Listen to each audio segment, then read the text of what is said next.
उसकी महफिल में जाके देख लिया, अपना सब कुछ लुटा के देख लिया, लाख समझाया पर ना समझेगा, दिल को फिर आजमा के देख लिया। गाने वाला चाहे कोई भी हो, चाहे गाने वाली कोई भी हो, सबको अपना एक स्टाइल रखना चाहिए, एक अपनापन होना चाहिए, एक अपनी आवाज होनी चाहिए, एक अपनी आइडेंटिटी होनी चाहिए। मेरे नसीब में थे कहाँ महकते चमन, फूलों की रुत भी कांटे चुभो कर चली गई। हिंदुस्तानी मौसीकी, हिंदुस्तानी संगीत जो है वो रूहानी उपज है बेसिकली मेरे ख्याल से। मैं कहीं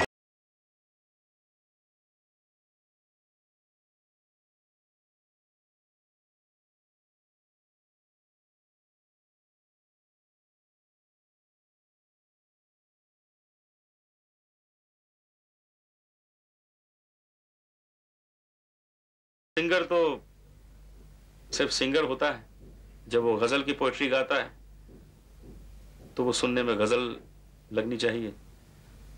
जब कोई भक्तिपूर्ण रचना गाता है तो लगना चाहिए कि ये भजन है। तो कोई भजन सिंगर या गजल सिंगर तो होता नहीं।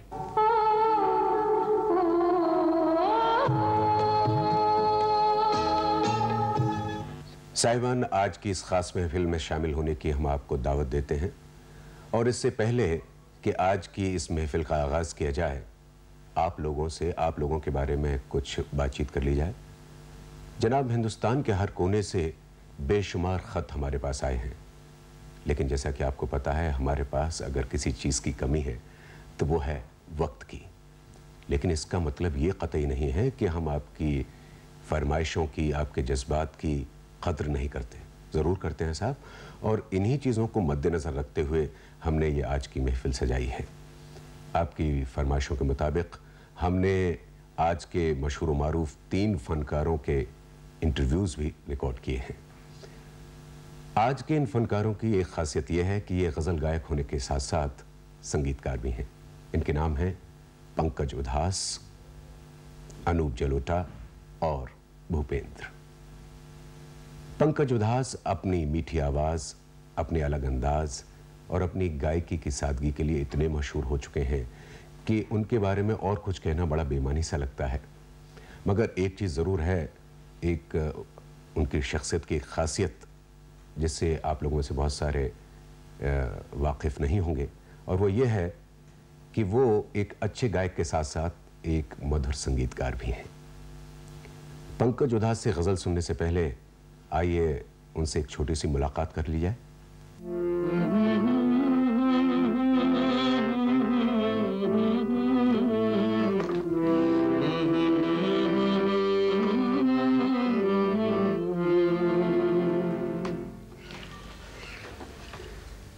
महफिल के सभी दर्शकों को मेरा नमस्कार और आदाब। आपके प्यार और आपके ख़त के लिए बहुत बहुत शुक्रिया। पंकज जी, आज आपका इस महफिल में स्वागत है। सबसे पहले हम ये जानना चाहेंगे कि आपने संगीत की तालीम कब और कहाँ से हासिल की? संगीत मेरे बचपन से साथी रहा, मेरा साथ संगीत के साथ रहा, या तो आप कहें कि मैंने संगीत का साथ कर लिया। मेरे वालिद साहब बहुत ही अच्छे फ़नकार थे, खैर प्रोफेशनल नहीं थे, शौकिया तौर पे दिलरुबा बजाते थे। और सबसे पहले तो उनको ही सुन सुन के हम बड़े हुए। मेरी वालदा, मेरी मदर ये कहती थी कि मेरी उम्र मेरे ख्याल से कोई 3, साढ़े 3, 4 साल की होगी जब से मैंने गाना शुरू किया था। उस ज़माने में एक बहुत ही मशहूर गाना हुआ करता था, फिल्म का गाना था, वो आजा रे अब मेरा दिल पुकारा। तो वो कहती थी कि वो 3.5-4 साल की उम्र से मैं वो गाना, उस ज़माने में शायद वो फिल्म चली होगी, तो तब से संगीत की शुरुआत हुई मेरी। इसमें कोई शक नहीं कि मेलोडी हिंदुस्तानी संगीत की रूह रही है। आप इसके बारे में क्या कहेंगे? हिंदुस्तानी मौसीकी, हिंदुस्तानी संगीत जो है वो रूहानी उपज है बेसिकली मेरे ख्याल से। शास्त्र है ज़रूर, जैसे हम शास्त्रीय संगीत के बारे में, हिंदुस्तानी शास्त्रीय संगीत की बात करते हैं तो शास्त्र ज़रूर है, लेकिन शास्त्र के अलावा, गणित के अलावा उसमें रूह है। और हम तो सब जानते हैं और हमने सब ने सुना भी है कि बाबा तानसेन जैसे लोग थे कि जिनके गाने से हिरन दौड़े आते थे, और हरिदास, स्वामी हरिदास जैसे लोग थे। तो एक एक राग और रागिनी सुन के महसूस होता है कि इसमें सिर्फ रूह ही रूह है। वक्त जो है दुनिया में क्या क्या नहीं दिखाता इंसान को। तो ये भी मेरे ख्याल से बीच में एक ऐसा पीरियड, एक ऐसा फेज आया कि जिसमें लोगों ने थोड़ा सा, जिसको कहेंगे वेस्टर्न म्यूजिक के साथ फ्यूजन या तो ब्लेंड, उसको फ्यूजन कहते हैं, या तो ब्लेंड करना चाहा। तो मेरे ख्याल से उस वक्त, वो उस पीरियड में शायद लोग भी चाहते थे कि कोई ऐसा संगीत या तो ऐसी बात सुनने में आए कि जिससे दिल को कुछ तसल्ली हो। तो जनाब, ये थी पंकज उधास के साथ एक छोटी सी मुलाकात, और आइए अब उनसे सुनी जाए एक गज़ल। आवाज़ और धुन उन्हीं की है, शायर हैं ज़फ़र गोरखपुरी, बोल हैं पत्थर कहा गया कभी शीशा कहा गया, दिल जैसी एक चीज को क्या क्या कहा गया।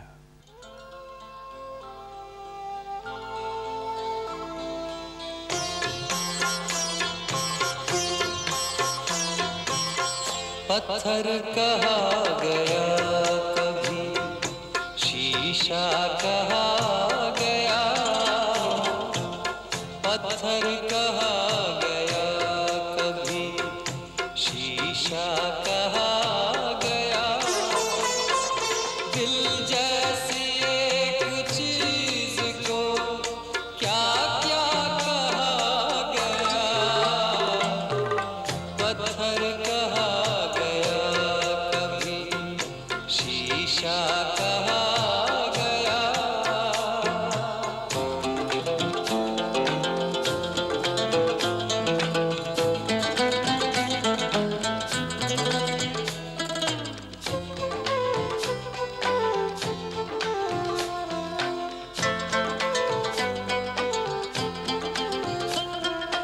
शेरों में उसके हुस्न को क्या क्या कहा गया, शेरों में उसके हुस्न को क्या क्या कहा गया, बादल को जुल्फ फूल को चेहरा कहा गया, बादल को जुल्फ फूल को चेहरा कहा गया, दिल जैसी एक चीज को क्या क्या कहा गया, पत्थर कहा गया कभी शीशा कहा गया।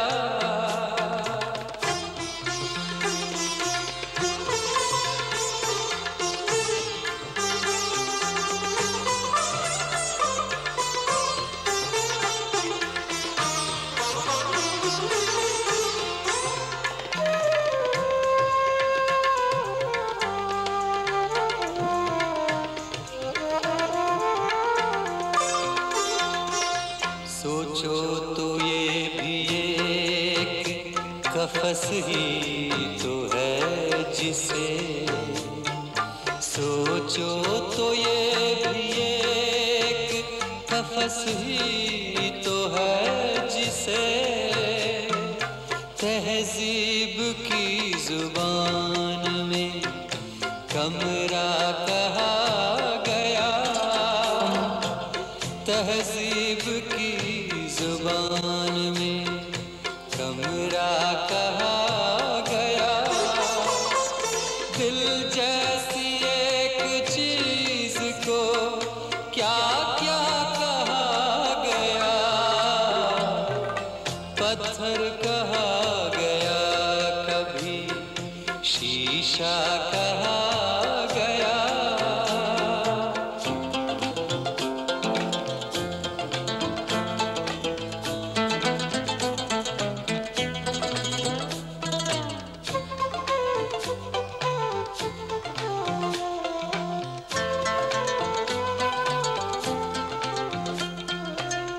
हैरत है उनकी बस में, मोहब्बत में कल ज़फ़र,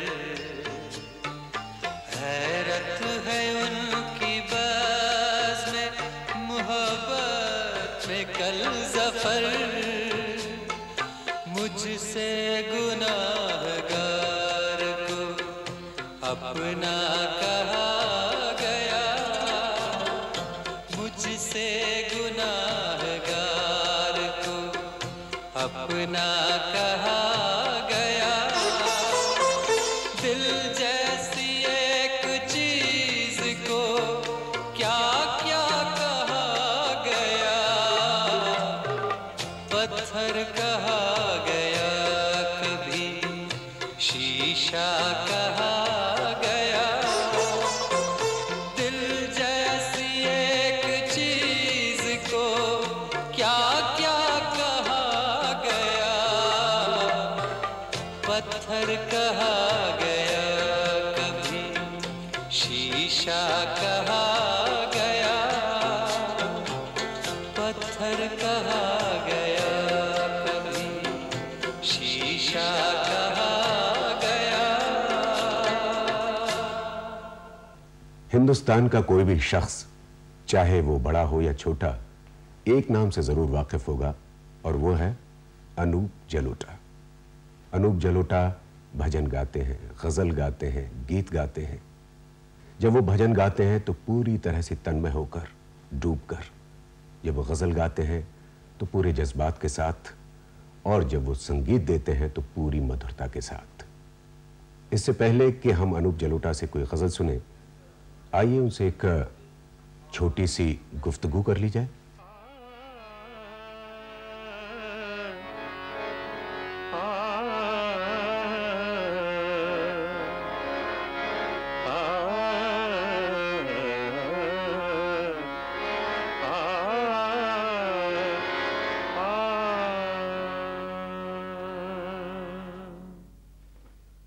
नमस्कार।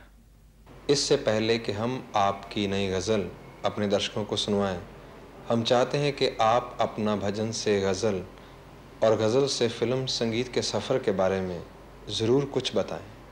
मैं बम्बई आया 1973 में। यहाँ सबसे पहले मैंने एक फिल्म में गाने गाए। फिल्म का नाम था शिरडी के साईं बाबा। मनोज कुमार जी ने मुझे सुना और मुझे चांस दिया। उसमें भजन गाए थे तो लोगों ने ऐसा कहना शुरू कर दिया कि ये भजन बहुत अच्छा गाते हैं, तो भजन सिंगर बन गए। उसके बाद हमारी कुछ कैसेट्स रिलीज हुई गज़लों की, और लोगों ने कहना शुरू कर दिया कि गज़ल बहुत अच्छा गाते हैं। दरअसल सिंगर तो सिर्फ सिंगर होता है जब वो गज़ल की पोएट्री गाता है, तो वो सुनने में गज़ल लगनी चाहिए। जब कोई भक्तिपूर्ण रचना गाता है तो लगना चाहिए कि ये भजन है। तो कोई भजन सिंगर या गज़ल सिंगर तो होता नहीं। उसके बाद जब कुछ फिल्मों में गाए तो लोगों ने कहना शुरू कर दिया ये प्लेबैक सिंगर है। तो सिंगर एक ऐसा होना चाहिए कि उससे जो कुछ भी गवाया जाए गाने में अच्छा लगे। शुरू में जब मैं बम्बई आया तो मैं कोरस में गाता था। ऑल इंडिया रेडियो की कोरल सर्विस बम्बई में थी, एक ग्रुप था, उसमें भी मैं गाता था। तो ऐसा नहीं है कि एक सिंगर हर तरह का गाना नहीं गा सकता। हर तरह का गाना गा सकता है अगर वो अपने को उसमें इन्वॉल्व करे और बड़े ध्यान से आनंद लेके गाए। जब गज़ल गाएगा तो गज़ल लगेगी, भजन गाएगा भजन लगेगा, फिल्मी गाना गाएगा तो फिल्मी गाना भी लगेगा। इसके साथ साथ हम ये भी चाहेंगे कि आप आने वाले जो कलाकार हैं, जो उभरते हुए सिंगर्स हैं, उनके बारे में ज़रूर कुछ कहें। अभी तो हम खुद नए हैं तो हम नए लोगों को क्या कह सकते हैं लेकिन इतना ज़रूर कहेंगे कि जो भी इस क्षेत्र में आना चाहते हैं उनके लिए ज़रूरी है कि संगीत में शास्त्रीय संगीत की ओर ज़रूर ध्यान दें, वो सीखें, चाहे थोड़ा ही सीखें, लेकिन उसको सीखने से एक नींव पक्की होगी, एक फाउंडेशन तगड़ा होगा और आपको आगे गाने में मदद मिलेगी। साथ ही साथ नए सिंगर्स को मैं ये कहना चाहता हूं कि केवल फिल्म क्षेत्र या गजल क्षेत्र या भजन क्षेत्र ही संगीत क्षेत्र नहीं है। संगीत में और भी विधाएं हैं। जो आपके गले में जिस प्रकार की गायकी अच्छी लगती हो उसको अपनाइए, उसे गाइए, और ईश्वर ने चाहा तो एक साधे सब सधे, वही वाली जो बात है वो सफल होगी और आप इस क्षेत्र में बहुत नाम करेंगे। तो जनाब, ये थी अनूप जलोटा से एक छोटी सी गुफ्तगू, और आइए अब सुनते हैं उनसे एक गजल। आवाज और मौसीकी उन्हीं की है, शायरा हैं रानी मलिक, और बोल सुनिए उन्हीं की ज़बानी।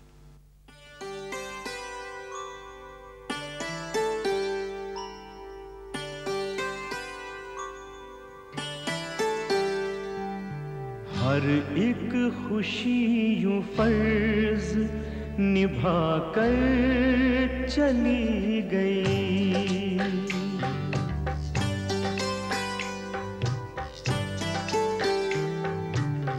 हर एक खुशी यूं फर्ज निभा कर चली गई, मेरा पता गमों को बता कर चली गई, हर एक खुशी यूं फर्ज निभा कर चली गई।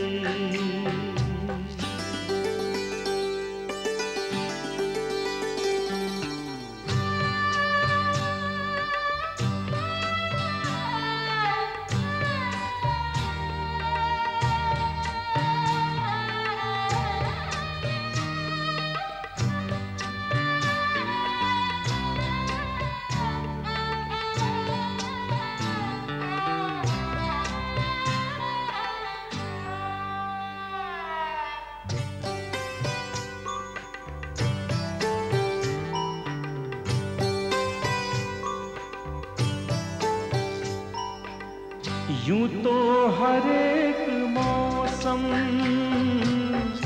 बिजली गिरा गया, यूं तो हर एक मौसम बिजली गिरा गया,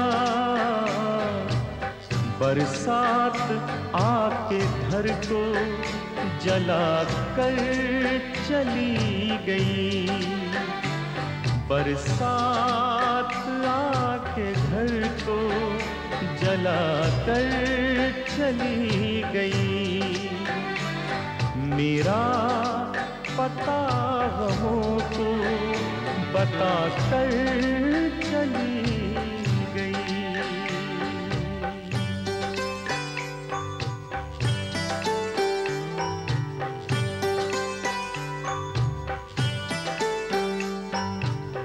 क्या खूब जानती थी फिजा घर के रास्ते,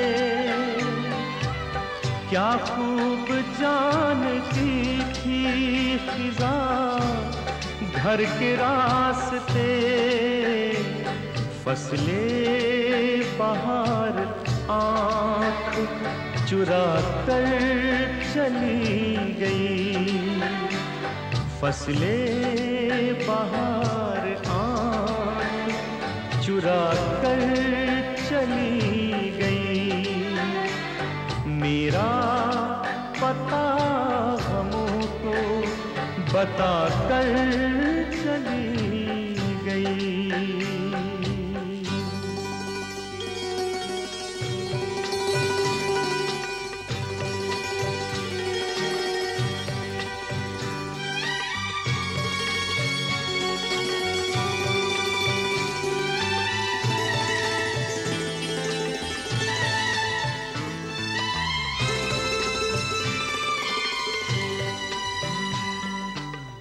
मेरे नसीब में थे कहाँ महकते चमन, मेरे नसीब में थे कहाँ महकते चमन। फूलों की रुत भी कांटे चुभो कर चली गई, फूलों की रुत भी कांटे चुभो कर चली गई। मेरा पता गमों को बता कर चली गई।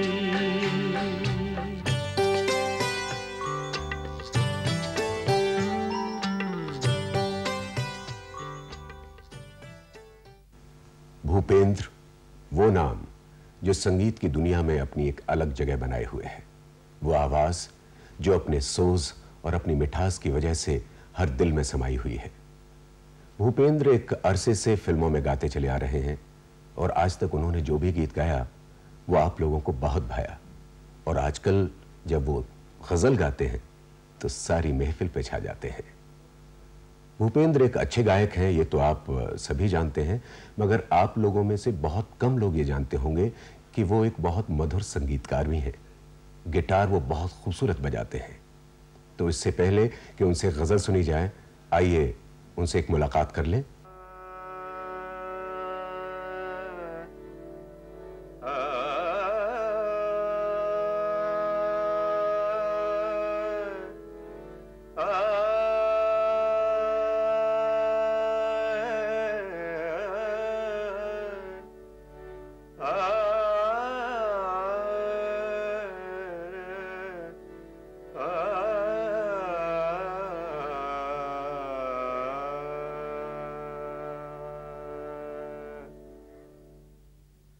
महफिल के सभी दर्शकों को भूपेंद्र सिंह का सप्रेम नमस्कार।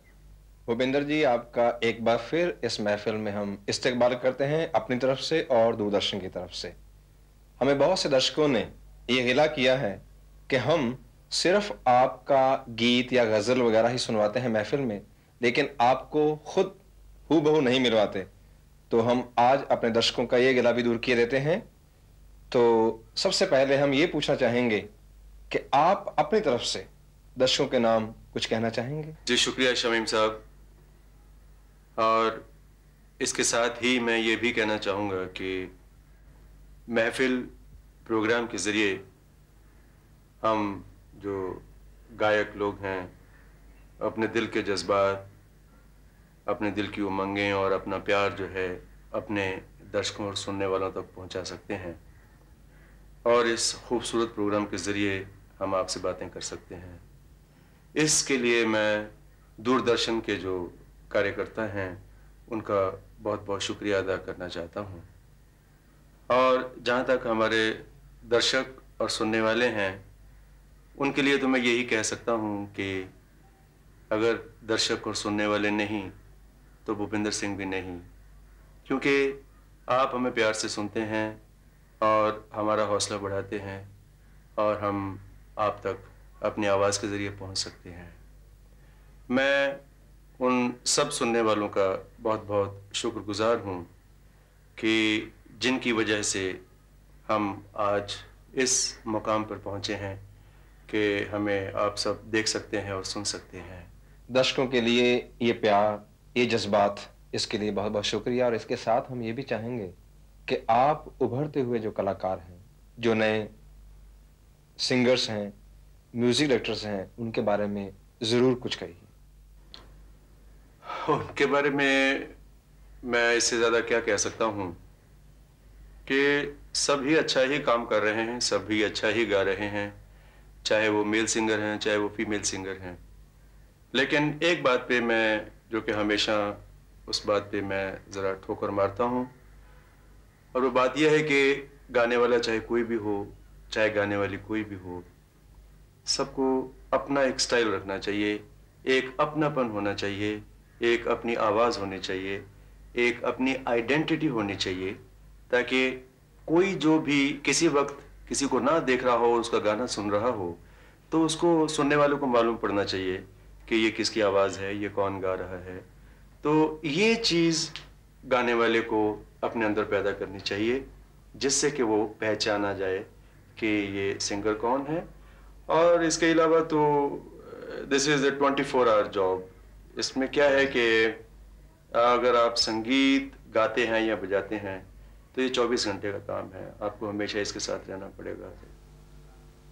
तो जनाब, आपकी फरमाइश के मुताबिक ये थी भूपेंद्र से एक मुलाकात, और अब आइए उनसे सुनते हैं एक गज़ल।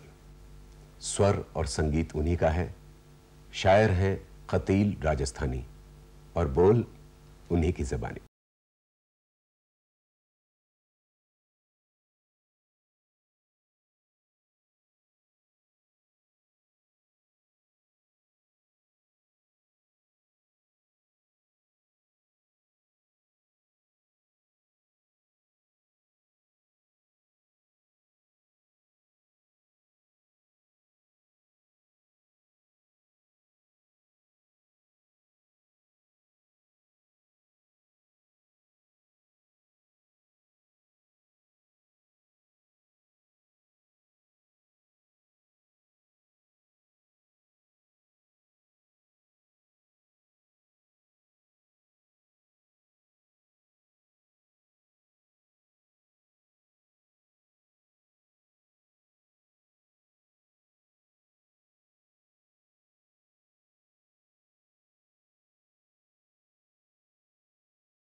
वो चल दिए कभी के मेरे दिल को तोड़ कर,